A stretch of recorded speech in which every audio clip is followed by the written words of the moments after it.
Today we're looking at an act of faith, the freeing truth of letting go. And I really, it kind of struck me that the whole process of letting go is an act of faith. And the reason is because when we're not letting go, we're trying to retain control of whatever it is we're going through. And that's sort of our first response, our automatic response. We want to have control all the time. And we know that there are things we can't control, so we try to get God to control them and call on extra help. But this is what we'll talk about today is the actual attitude of letting go. And every slide that comes up, it's just a reminder to come back and let go and to know what that feels like. We know that we've let go of something when we experience peace. It's really a simple thing. I think, it's a very popular saying, very popular subject to talk about is letting go. You see it in songs, you see it in books, you see it from the pulpit. But the most popular place is right now, when we're dealing with whatever it is we're dealing with, to actually let go of the thing that's kind of holding us up and experience the change that occurs when that actually happens. There are times when life presses us to release what we've been clinging to, plans, relationships, expectations, or even the image we've carried of who we are. To the mind, letting go might feel like failure or loss, but to the soul, it's freeing. And that's what happened a couple of days ago as I was working on my book. It just seemed like felt like a mountain that I couldn't move. It felt like such a big project. And the reason that it does that is because you get tired. And when you get tired, you don't see things properly. And so the actual letting go is a very healing thing to do. And I did that. I was able to just say, let's quit today. That's enough. And walk away from it and let it go. And then you come back and you look at it from a different place, from a different point of view, and you see, what you're after, what you're aiming for. And it's, I don't know how that happens, but what I do know is when you're feeling that way, when you're feeling like you're up against a wall, just know that all that's required is to let go, is to step back and release it. It's all about energy. That's all it is. Because nothing changes. Nothing changed in me when I was looking at that project one day, and then I turned around and looked at it differently the next. It was the same project. The same amount of words, the same amount of confusion and grammar problems and all the stuff that you deal with. But you see it from another place. That's what letting go is. It's not trying to change the thing out there. It's changing how we're seeing it. And it really does work. It's just such a simple thing. We just don't always remember how important it is. And I'm not just talking about writing books. I'm talking about any aspect of life, anything that we're confronting. It's just the ability to give yourself permission to let go and rethink it, release it, and then come back to it. And know that when you come back to it, it'll look different because you're different. You're coming from a different place. And that's part of this whole spiritual thing is we bottle up the energy of our thought and our emotion with our perception. And we don't realize how powerful that is. We're reacting to our perception at that moment.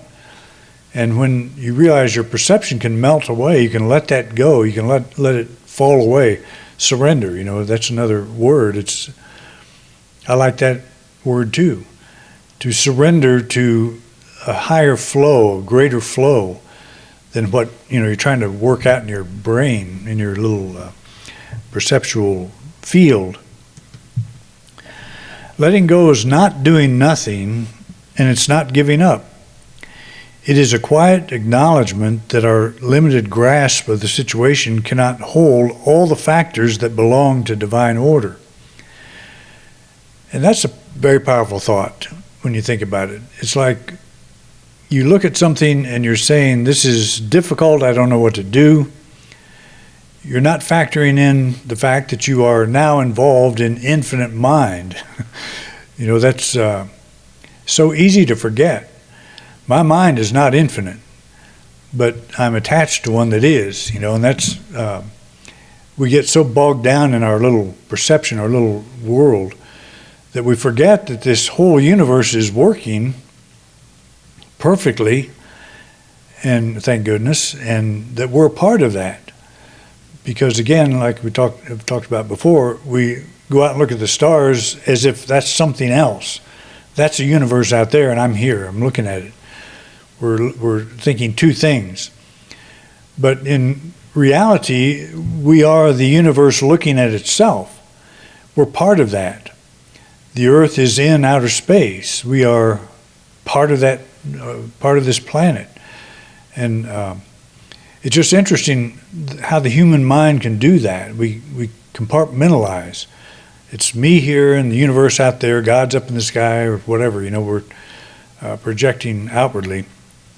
This is the whole theme of the book is Jesus was a person who woke up to that, and people don't see that. They don't see that aspect of the mystic that is able to say the kingdom of God is here now. It's not coming. It's not something that will appear someday, but it's here now. And what is that?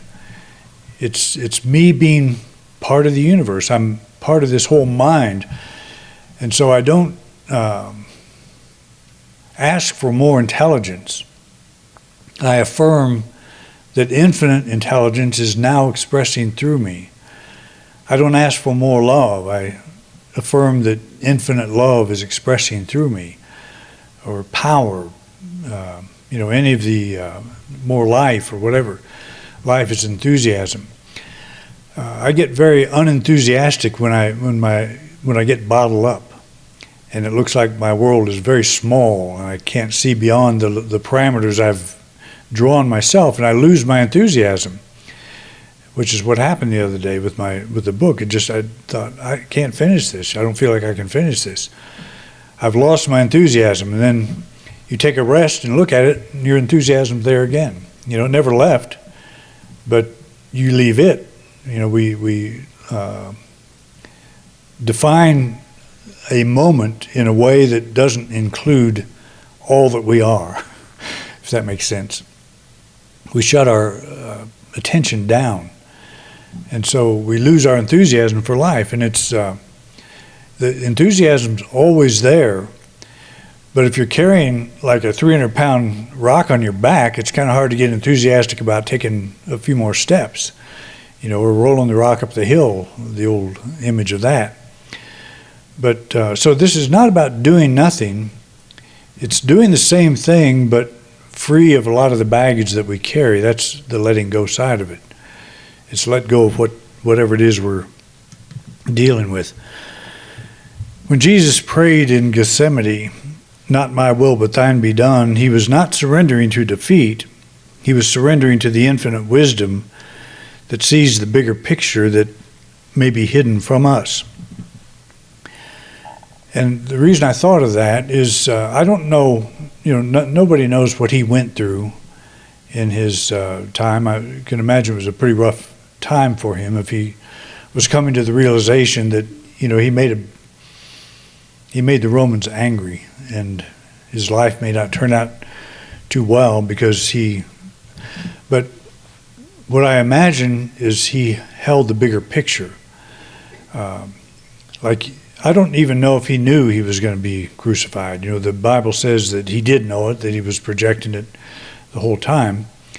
I don't know that he did. The more I get into this whole thing, the more I listen to different scholars talk about it and all, that it may have been as much of a surprise to him as to anybody. there were people that apparently didn't want him around. But what I think he was coming from a place where he was seeing this bigger picture all the time, and that's what he was trying to share with people.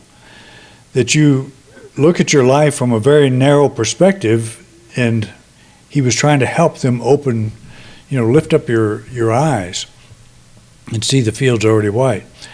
See that life is not what you think it is. It's more than that. You're part of a whole infinite universe.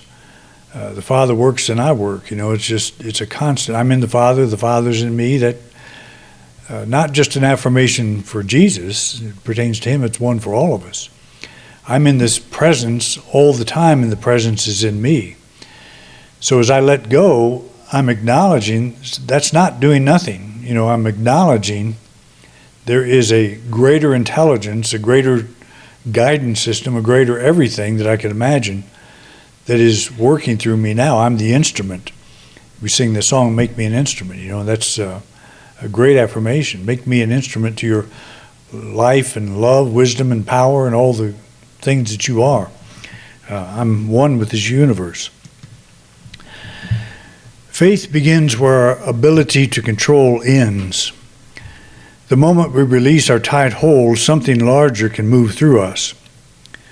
The need to manage outcomes is replaced by a calm expectation that love, operating through all things, is bringing forth what serves the highest good.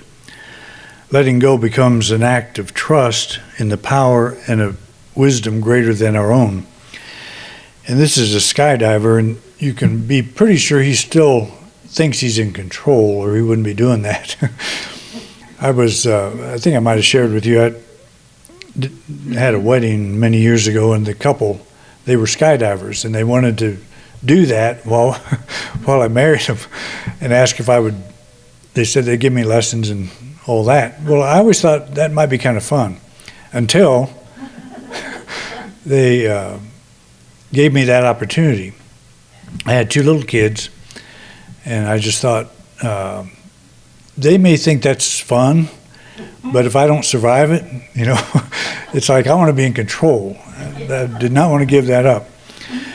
But I like the idea. I mean, the idea of jumping out of an airplane at all. There's a freedom attached to that. I don't want to do it.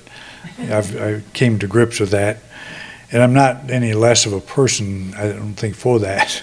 But I just, not having that experience in my mind, things could go wrong, and they could go wrong. And besides that, how would they even hear what I said to them? How would they know they were married by the time they hit the ground, even if their chute didn't open?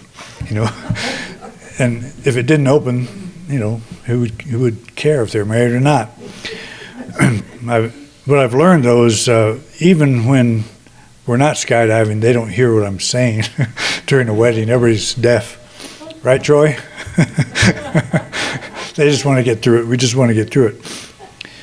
But this, so I don't know why I picked this, because it's exactly the opposite of me. When I was given the opportunity, I wanted to stay in control. No, thank you. I don't want to jump out of an airplane.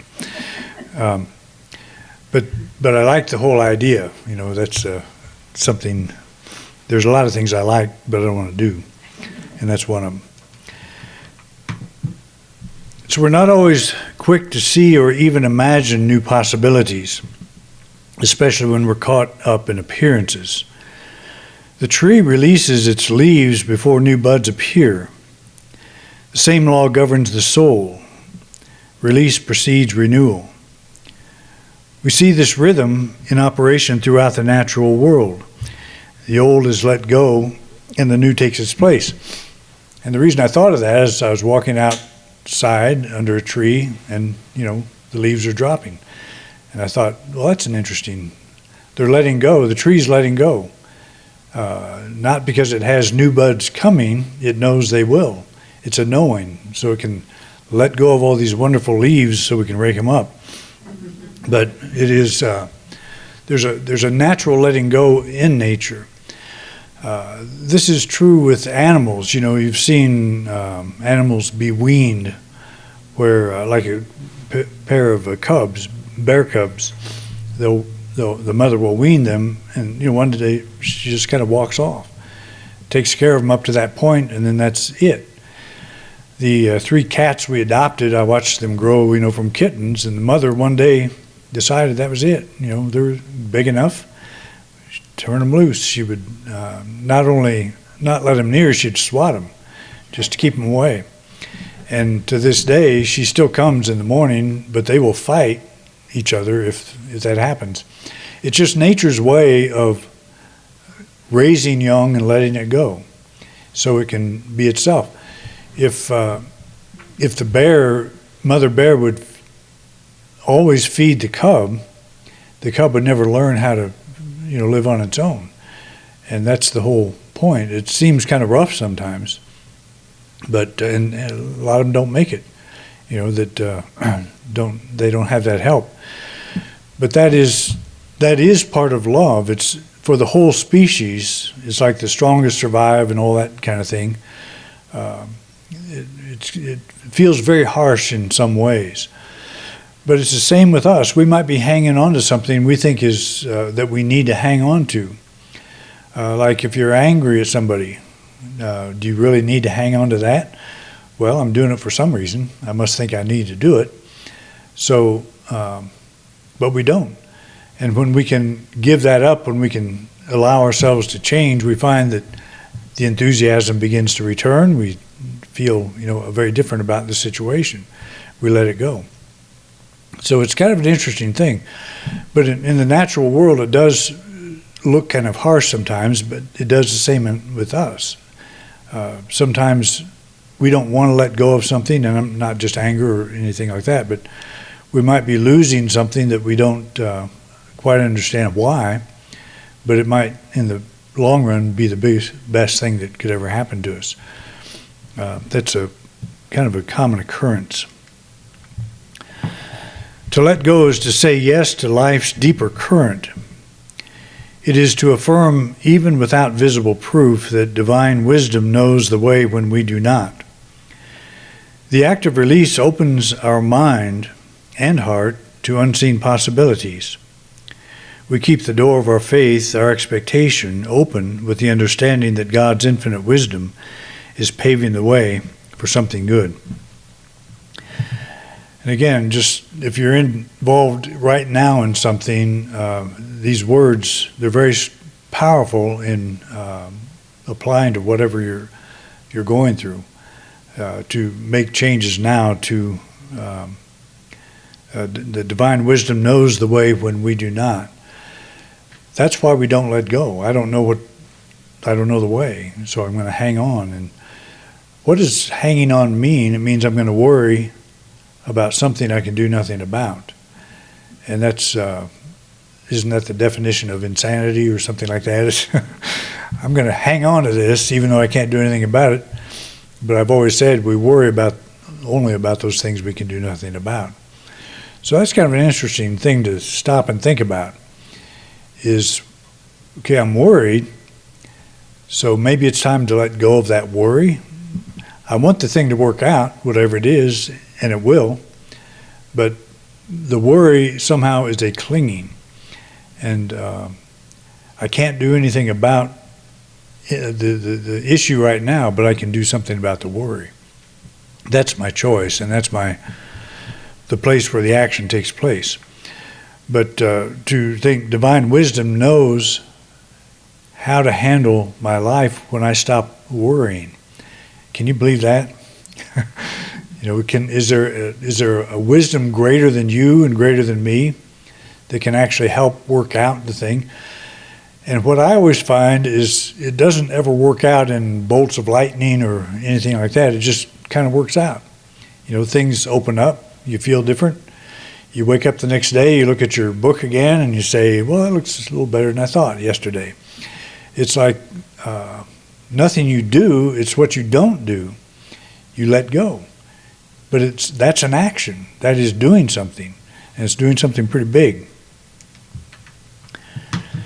Faith, then, is not an effort to believe harder. White knuckle belief.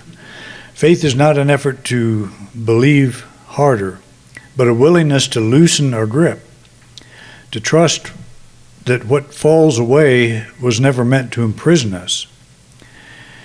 In that newly gained freedom, the soul discovers what it means to rest in God.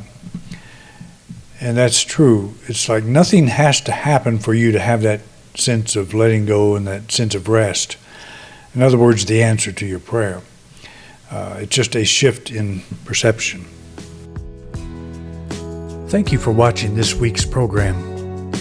If you enjoyed this video, please share it with others. We want to reach as many people as we can, and we appreciate your help. We have many subjects in our video lineup, so feel free to take a look. If there's a topic you don't see and would like me to address, just put it in the comment section. I'd love to know what's on your mind. Thanks again for your interest in independent unity, and have a wonderful week.